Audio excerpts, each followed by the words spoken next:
नमस्कार साथियों, आज हम अध्ययन करेंगे वित्तीय उत्तोलक फाइनेंशियल लीवरेज। एक संस्था वित्त पूर्ति हेतु पूंजी की लागत या बढ़ताई के दृष्टिकोण से दो प्रकार की पूंजी का उपयोग कर सकती है। ऐसी पूंजी जिस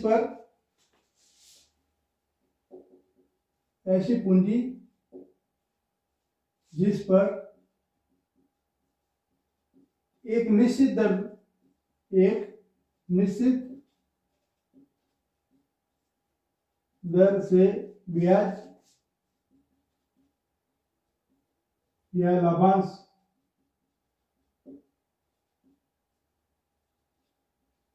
चुकाना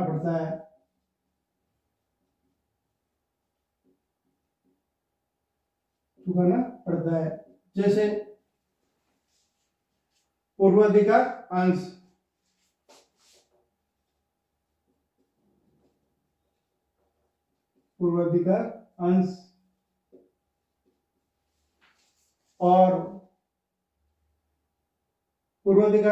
और ऋण पत्र, दीर्घकालीन ऋण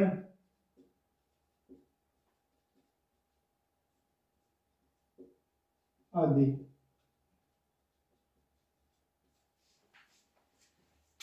पूर्वाधिकार अंश, ऋण पत्र व दीर्घकालीन ऋण ऐसी पूंजी जिस पर एक निश्चित दर से ब्याज या लाभांश चुकाना पड़ता है। प्रत्येक संस्था को इन चीजों पर तो ब्याज चुकाना ही पड़ता है, लेकिन पूर्वाधिकार अंशों लाभांश चुकाना कोई कानूनी दायित्व नहीं है। वस्तुतः लाभों के होने पर ही लाभांश का भुगतान किया जाता है।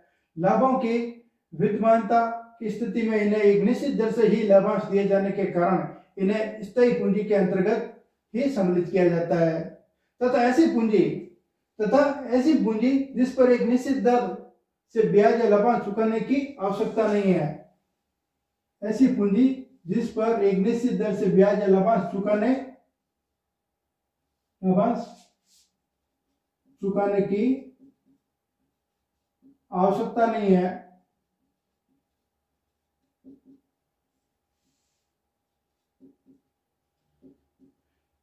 यहां तक आप बिल्कुल सहम है कि ऐसी पूंजी जिस पर एक निश्चित दर से ब्याज या लाभांश चुकाने की आवश्यकता नहीं है, जैसे समता अंश पूंजी, इक्विटी शेयर कैपिटल तथा प्रतिधारित अर्जन।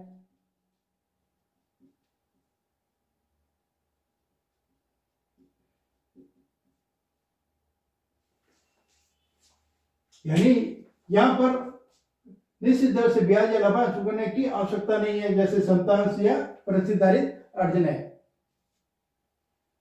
वित्तीय उत्तोलक यह बताता है कि पूंजी संरचना में स्थायी लागत पूंजी व समता पूंजी का प्रयोग किस अनुपात में किया जाता है। वित्तीय उत्तोलक यह बताता है कि पूंजी संरचना में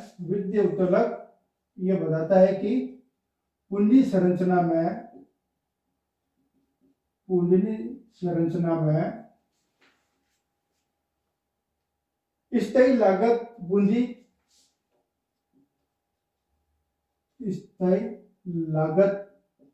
पूंजी व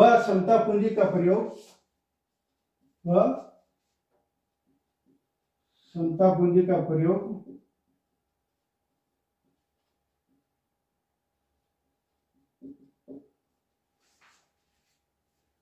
किस अनुपात में किया जाता है।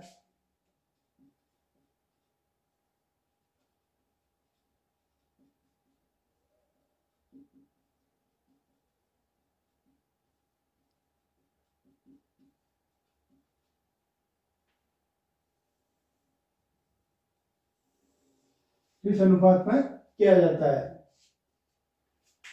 चूंकि वित्तीय उत्तोलक ऋण पूंजी के उपयोग द्वारा समता पूंजी व बढ़ताई दर को बढ़ाने की एक प्रक्रिया है, इसलिए इसे समता पर व्यापार भी कहा जाता है। चूंकि वित्तीय उत्तोलक ऋण पूंजी के उपयोग द्वारा समता पूंजी पर प्रत्याय दर को बढ़ाने की एक प्रक्रिया है, इसीलिए इसे क्या कहते हैं, समता पर व्यापार कहा जाता है। इसे इसलिए क्या कहते हैं, इसे क्षमता और व्यापार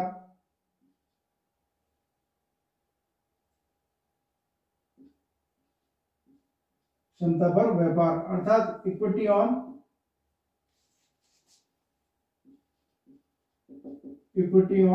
ट्रेडिंग, क्षमता पर व्यापार अर्थात इक्विटी ऑन ट्रेडिंग भी कहा जाता है। अतः वित्तीय उत्तोलक एवं क्षमता पर व्यापार समानार्थी है, अर्थात एक तुल्य है। वस्तुतः वित्तीय उत्तोलक का सिद्धांत क्षमता पर व्यापार के सिद्धांत की ही आधुनिक व्याख्या है। वित्तीय उत्तोलक का सिद्धांत क्षमता पर व्यापार के सिद्धांत की ही आधुनिक व्याख्या है। अब हम वित्तीय उत्तोलक से संबंधित कुछ परिभाषाएं लेते हैं। फर्स्ट परिभाषा इजरा सोलोमन के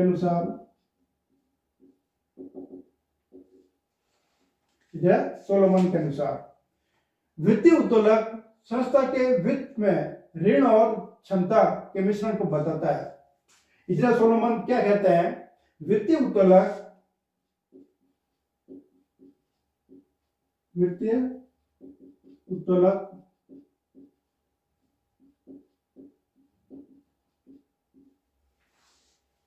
संस्था के वित्त में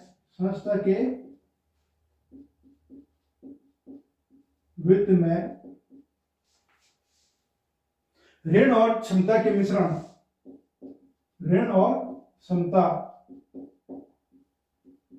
डेब्ट और इक्विटी के मिश्रण को बताता है।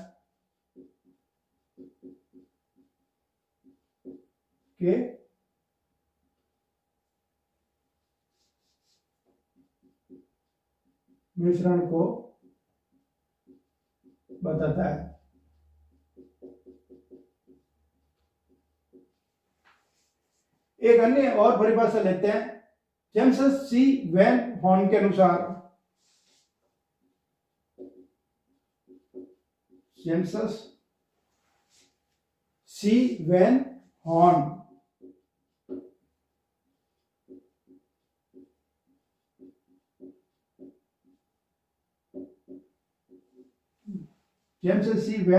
के अनुसार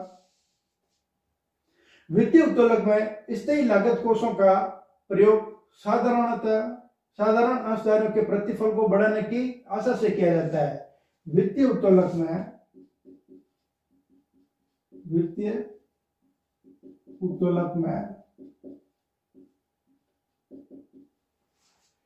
स्थायी लागत कोषों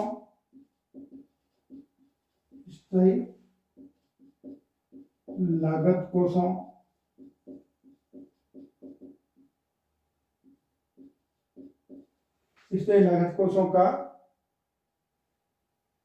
प्रयोग साधारण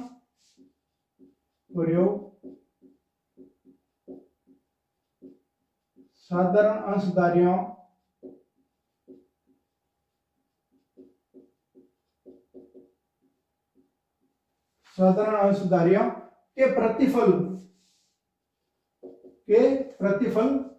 को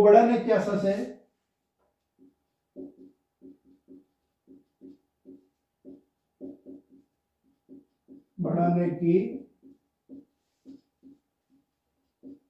आशा से किया जाता है।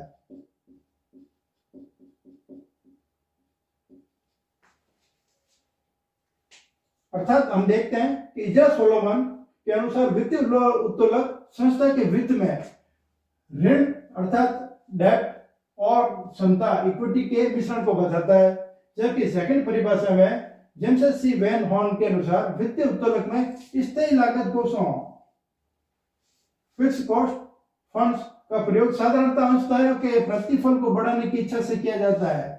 अंशधारियों को मिलने वाले लाभ के आधार पर किया जाता है।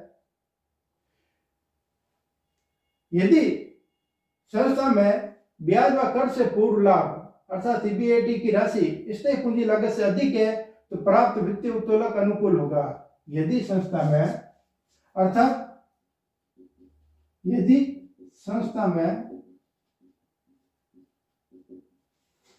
यदि संस्था में EBIT earning before interest and tax अर्थात ब्याज एवं कर से पूर्व की राशि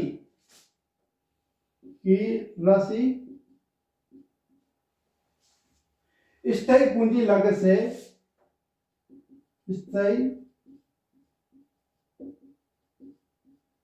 लागत से अधिक है तो प्राप्त वित्तीय उत्तोलक अनुकूल होगा। तो प्राप्त वित्तीय उत्तोलक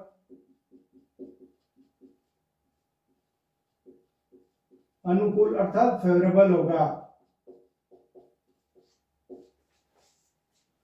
तथा इसके विपरीत स्थिति में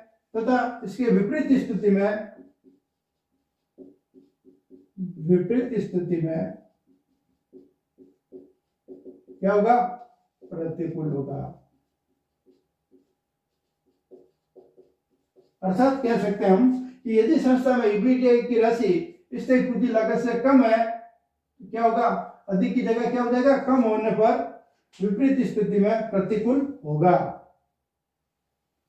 दूसरे शब्दों में हम कह सकते हैं कि स्थिर भार वाली प्रतिभूतियों के प्रयोग के कारण प्रति अर्जन ईपीएस अधिक है तो इसे अनुकूल वित्तीय उत्तोलक कहा जाएगा। यदि स्थिर भार वाली प्रतिभूतियों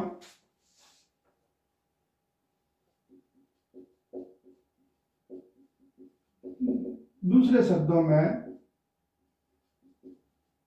यदि स्थिर भार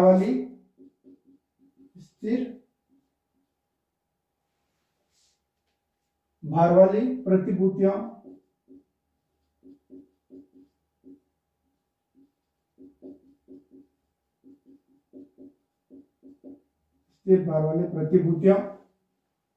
के उपयोग के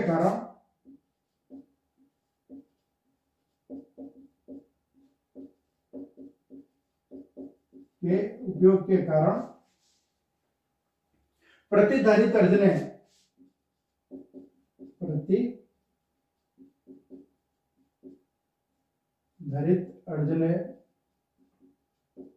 अर्थात EPS earning per share EPS अधिक होती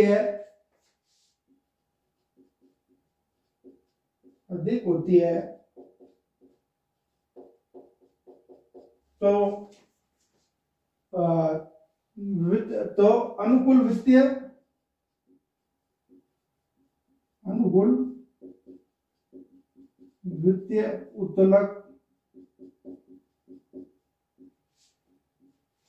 अर्थात फेवरेबल फाइनेंशियल लीवरेज कहा जाएगा।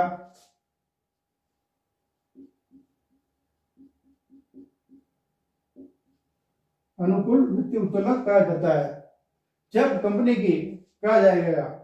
ऐसा तब संभव होता है जब कंपनी की सामान्य बढ़ती दर ऋण पूंजी की लागत से अधिक होती है। यदि संस्था ऋण पूंजी की लागत से कम अर्जित होती है तो यह प्रतिकूल होगा। इसके विपरीत होने पर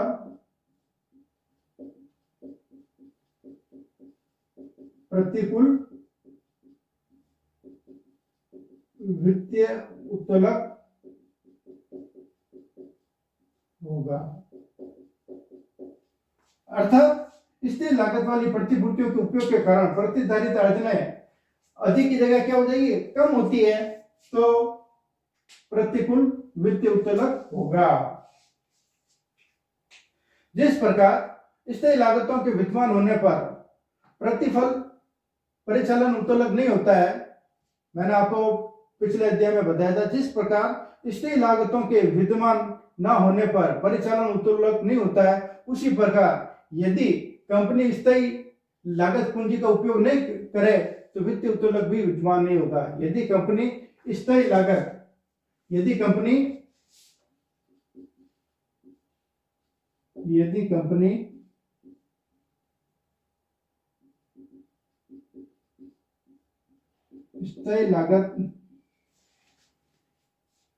पूंजी का प्रयोग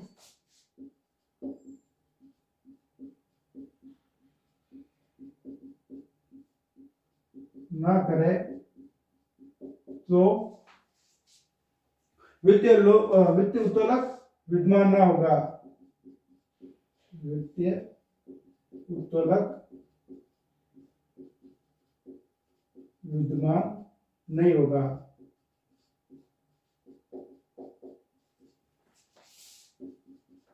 यदि कंपनी स्थायी लागत पूंजी का प्रयोग ना करे तो वित्तीय उत्तोलक विद्यमान नहीं होगा। ये उसी प्रकार है जिस प्रकार स्थायी लागतों के विद्यमान न होने पर परिचालन उत्तोलक नहीं होता है, उसी प्रकार से यह होता है। अर्थात स्थायी पूंजी लागत के विद्यमान न होने की स्थिति में वित्तीय उत्तोलक भी नहीं होगा।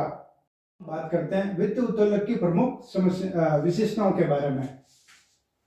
वित्तीय उत्तोलक की विशेषताएं, characteristics of financial leverage. First point लेते हैं हम स्थायी लागत वाली पूंजी से संबंधित। स्थायी लागत वाली पूंजी से संबंधित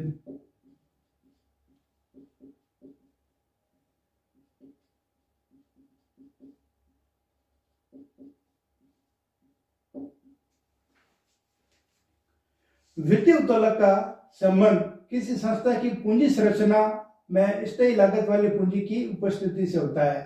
पूंजी संरचना में स्थायी लागत वाली पूंजी की उपस्थिति से होता है। यदि किसी संस्था की पूंजी संरचना में स्थायी लागत वाली पूंजी यदि किसी संस्था की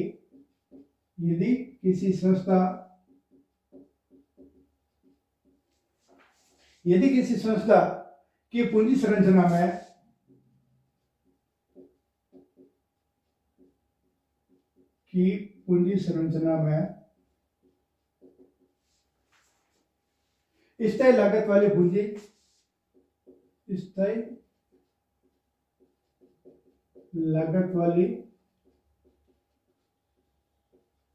पूंजी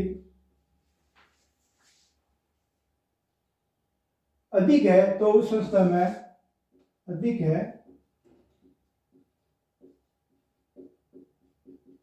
तो उस संस्था में वित्तीय उत्तोलक अधिक होगा। तो उस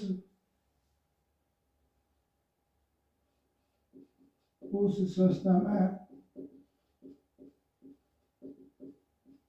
वित्तीय उत्तोलक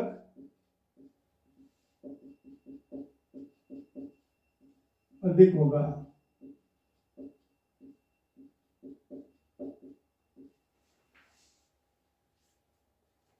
एवं यदि संस्था की पूंजी संरचना वाली पूंजी कम है तो वित्तीय उत्तोलक कम होगा, अधिक होगा। तथा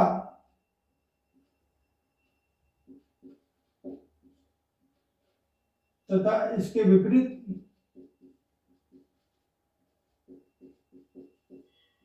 होने पर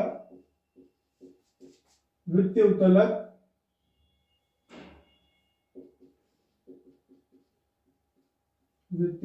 उत्तोलक कम होगा।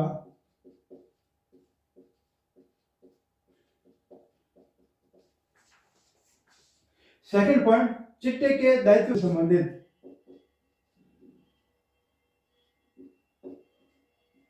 चिट्टे के दायित्व पक्ष से संबंधित।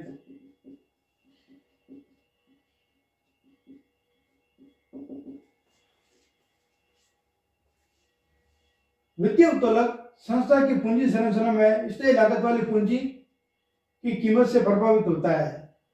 वित्तीय उत्तोलक संस्था की पूंजी संरचना में स्थायी लागत वाली पूंजी की मात्रा से प्रभावित होता है। अतः यह कहा जा सकता है कि वित्तीय उत्तोलक का संबंध संस्था के चिट्टे दायित्व पक्ष से संबंधित है। अर्थात अपन ये कह सकते हैं कि दायित्व पक्ष से संबंधित है। वित्तीय उत्तोलक संस्था की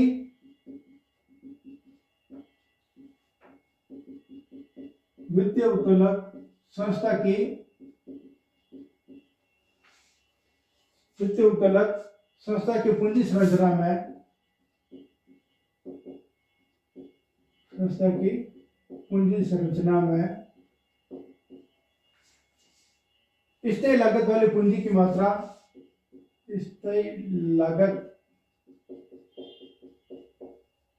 लागत वाली पूंजी की मात्रा से प्रभावित होता है, से प्रभावित होता है। अतः यह कहा जा सकता है कि वित्तीय उत्तोलक का संबंध संस्था के चिट्ठे के दायित्व पक्ष से होता है। तीसरा,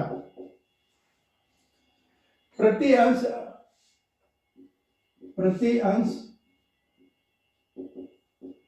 अर्जनों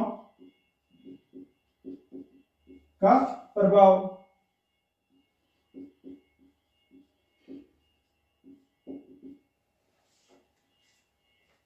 वित्तीय उत्तोलक स्थिर वित्तीय व्ययों के कारण संस्था के लाभों में होने वाले परिवर्तनों का प्रति अंश पर पड़ने वाले प्रभाव को स्पष्ट करता है।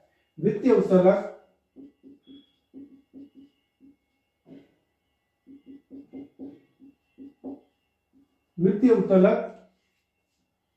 स्थिर वित्तीय व्ययों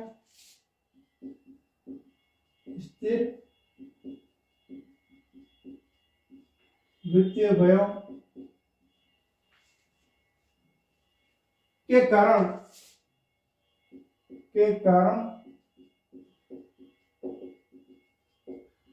संस्था के लाभों में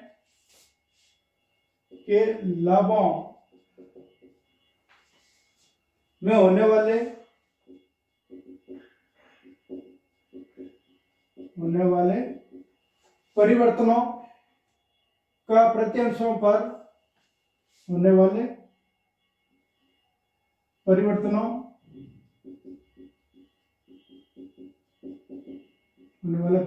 का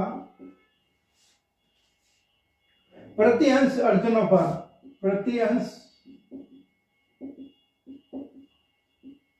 अर्जनों पर पड़ने वाले प्रभाव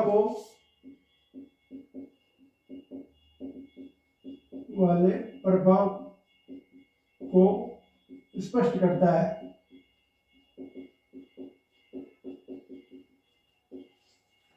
नेक्स्ट पॉइंट,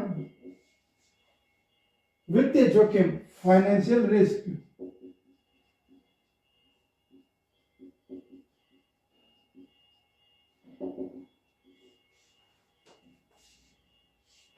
वित्तीय उत्तोलक के कारण संस्था की वित्तीय जोखिम में वृद्धि होती है। वित्तीय उत्तोलक के कारण संस्था की जोखिम में वृद्धि होती है।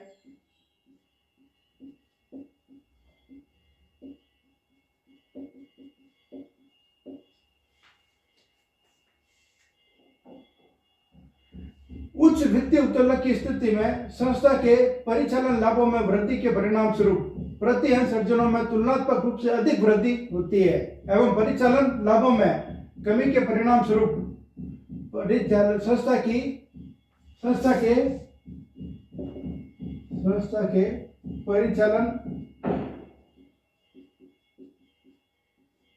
संस्था के परिचालन लाभों में वृद्धि के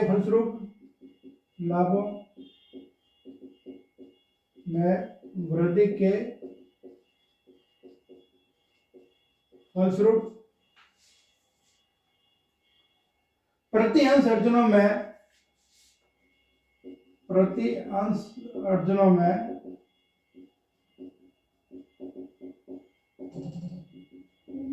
तुलनात्मक रूप से अधिक वृद्धि होती है। तुलनात्मक रूप से अधिक वृद्धि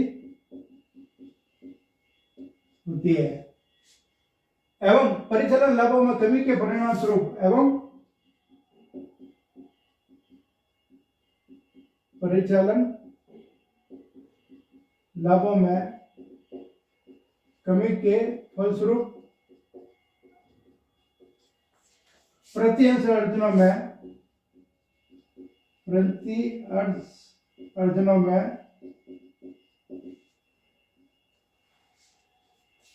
अधिक गिरावट आती है, तुलनात्मक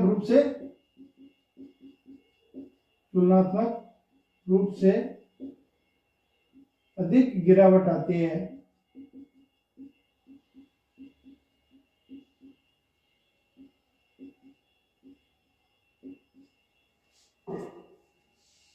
वित्तीय उत्तोलक का प्रभाव, इफेक्ट ऑफ फाइनेंशियल लीवरेज। इसमें सबसे पहला पॉइंट लेते हैं हम, समता अंशधारियों की आय पर प्रभाव।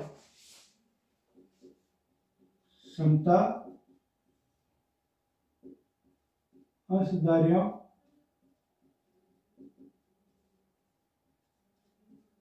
की आय पर प्रभाव।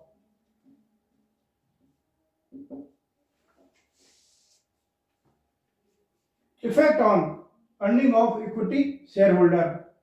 अनुकूल वित्तीय उत्तोलक की स्थिति में स्थिर लागत वाली पूंजी को प्रयुक्त करके समझदारियों की आय को बढ़ाया जा सकता है। अनुकूल वित्तीय उत्तोलक की स्थिति में फेवरेबल कंडीशन होनी चाहिए। अनुकूल वित्तीय उत्तोलक की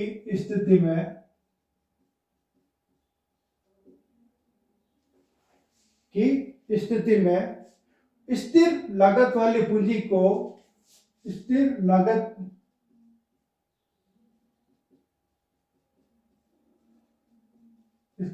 वाली पूंजी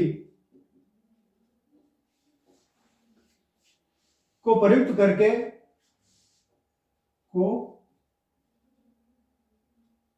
प्रयुक्त करके अंशधारियों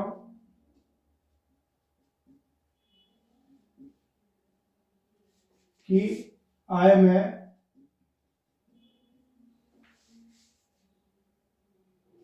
वृद्धि की जा सकती है या बढ़ाया जा सकता है। वृद्धि की जा सकती है।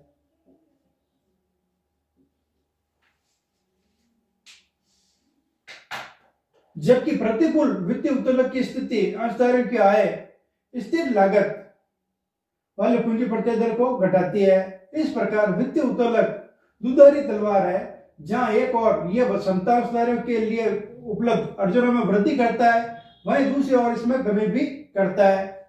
सेकंड पॉइंट, वित्तीय जोखिम पर प्रभाव।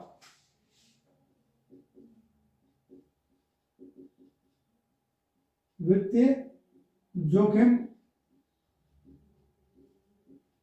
पर प्रभाव।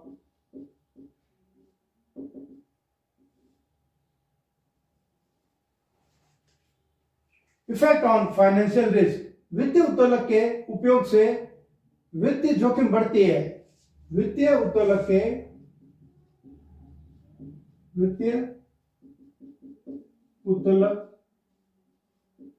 के उपयोग से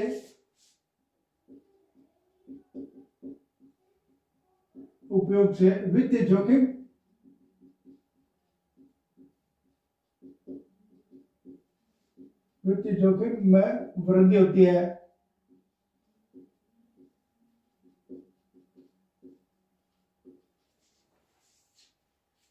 एक फर्म की पूंजी संरचना में जितनी अधिक एक फर्म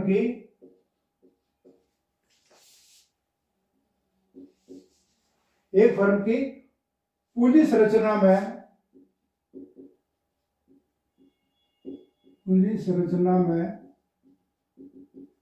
जितनी अधिक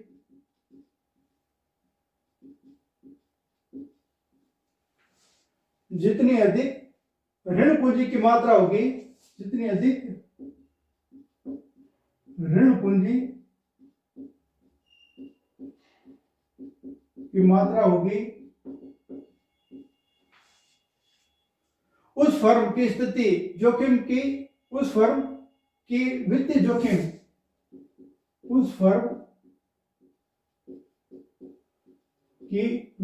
जोखिम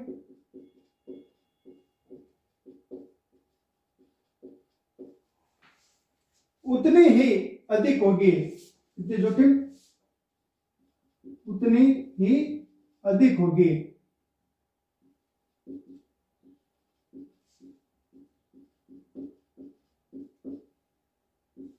अर्थात हम कह सकते हैं कि यदि किसी कंपनी या फर्म की पूंजी संरचना में जितनी अधिक ऋण पूंजी की मात्रा होगी, उस फर्म की वित्तीय जोखिम उतनी ही अधिक होगी, और यदि ऋण पूंजी की मात्रा कम होगी तो उस फर्म की वित्तीय जोखिम उतनी ही कम होगी। अब हम बात करते हैं वित्तीय उत्तोलन की कुछ सीमाएं हैं, जिसके बारे में सीमाएं, वित्तीय उत्तोलन की सीमाएं। Limitation of financial leverage. First point लेते हैं इसमें, अस्पष्ट लागतों की अवहेलना। अस्पष्ट लागतों की अवहेलना।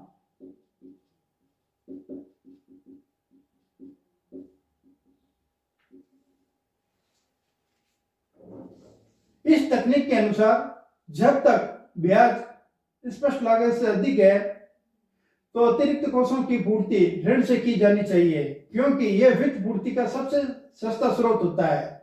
इस तकनीक के अनुसार जब तक ब्याज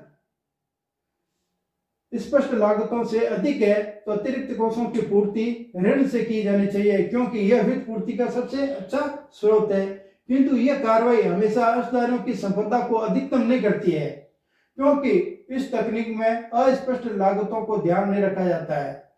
अस्पष्ट लागतें ऋण की अधिक मात्रा के फलस्वरूप वित्तीय जोखिम में वृद्धि के कारण क्षमतांशों के बाजार मूल्य में कमी से उत्पन्न होती है। इसलिए ऋण की अस्पष्ट लागत को ध्यान में रखते हुए बिना पूंजी संरचना संबंधी कोई भी निर्णय भ्रमात्मक होगा।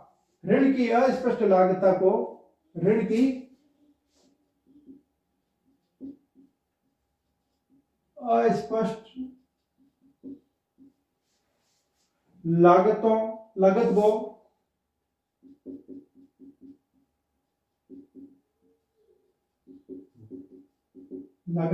ध्यान में रखे बिना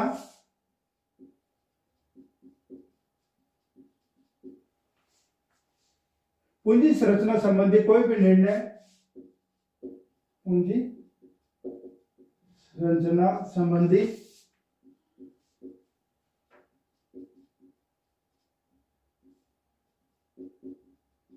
कोई भी निर्णय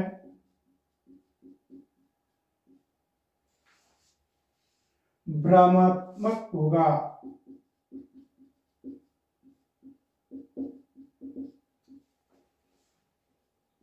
सेकंड पॉइंट, ऋण का स्थिर लागत की गलत मान्यता।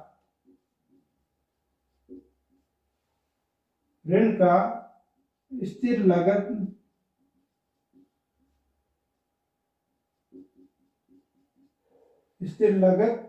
की गलत मान्यता।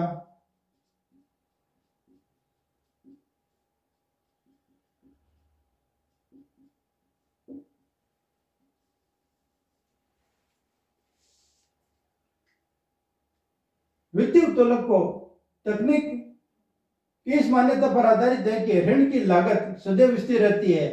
यह तकनीक किस पर आधारित है? वित्तीय उत्तोलन को तकनीक इस मान्यता पर आधारित है कि ऋण की लागत सदैव स्थिर रहती है। ऋण की लागत सदैव स्थिर रहती है। यह क्या है? यह है वित्तीय उत्तोलन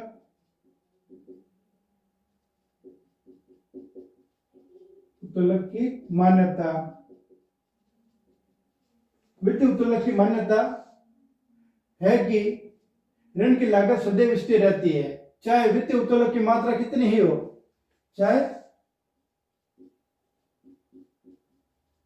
वित्तीय उत्तोलन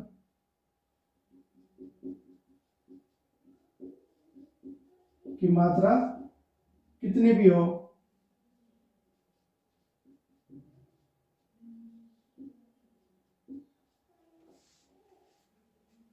यह मान्यता अवास्तविक है। यह क्या है? यह मान्यता अवास्तविक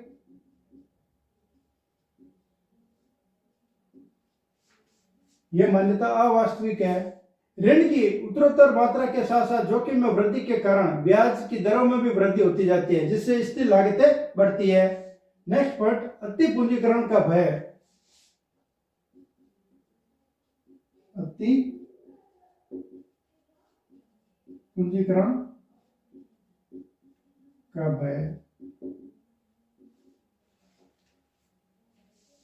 एक निश्चित सीमा के बाद उधार के बल पर व्यवसाय संचालन करना असंभव हो जाता है, क्योंकि निश्चित ब्याज दर के कारण संस्था पर व्ययों का बोझ इतना बढ़ जाता है कि कुछ समय में व्यवसाय अति पूंजीकरण का शिकार हो जाता है। संस्था के ऋण प्राप्त करने की क्षमता घट जाती है तथा लाभांश दर कम होने के कारण अंशों के बाजार मूल्य में गिरावट आने लगती है, अर्थात व्यवसाय पूंजीकरण का शिकार हो जाता है।